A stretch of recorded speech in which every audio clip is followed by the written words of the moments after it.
Benvenuti a Non sono solo strade, il podcast che racconta la storia delle persone i cui nomi sono incisi sulle targhe agli incroci delle strade.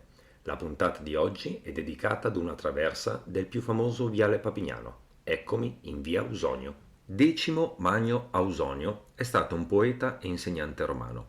Ausonio nacque intorno al 310 sotto l'imperatore Costantino I, in un periodo di tranquillità politica dopo i lunghi conflitti per il potere. Il nonno materno visse praticando l'astrologia e la magia e il padre di Ausonio, Giulio Ausonio, esercitava l'arte medica.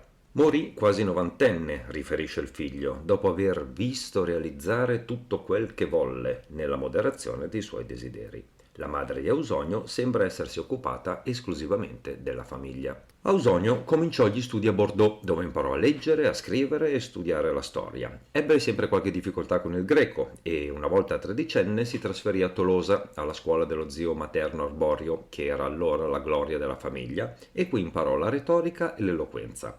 Esercitò in un primo tempo l'avvocatura e a 30 anni divenne insegnante di retorica nella scuola che aveva frequentato durante l'infanzia. Il suo allievo più noto fu Ponzio Paolino, futuro vescovo di Nola, al quale dedicherà in tarda età 3 epistole in versi nelle quali sconsiglia a Paolino di dedicarsi alla vita contemplativa. Ausonio era considerato uno degli uomini più dotti della sua epoca. Nel 365, dopo 30 anni di insegnamento, l'imperatore Valentiniano I lo chiamò a Roma come precettore del figlio Graziano e per riconoscenza verso il maestro, Graziano lo insignì dei più alti titoli e dei maggiori onori.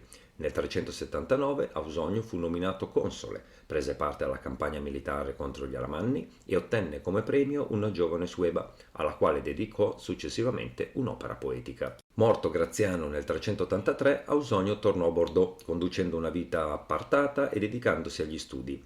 A questo periodo si fa risalire la sua conversione, anche se, probabilmente, fu solo un fatto superficiale e formale. Le radici troppo profonde avevano lasciato in lui la tradizione pagana della famiglia. Ausonio fu autore di diversi scritti, poemetti sulle sue giornate, per la morte del padre, sul proprio podere, preghiere lustrali rivolte al dio Giano e 114 epigrammi di vario argomento. A questo ambito personale appartengono 32 epigrammi per i parenti, 27 componimenti per i docenti di Bordeaux e i loro meriti retorici, un ordo urbirium nobilium sulle città più celebri dell'impero, tra cui la nostra Mediolanum, che definì come la seconda Roma. Tutte cose che gareggiano ed eccellono in bellezza e grandiosità, sicché nemmeno l'accostamento con Roma la opprime. Il poema Mosella, minuzioso resoconto di viaggi in versi, è considerato da molti il suo capolavoro.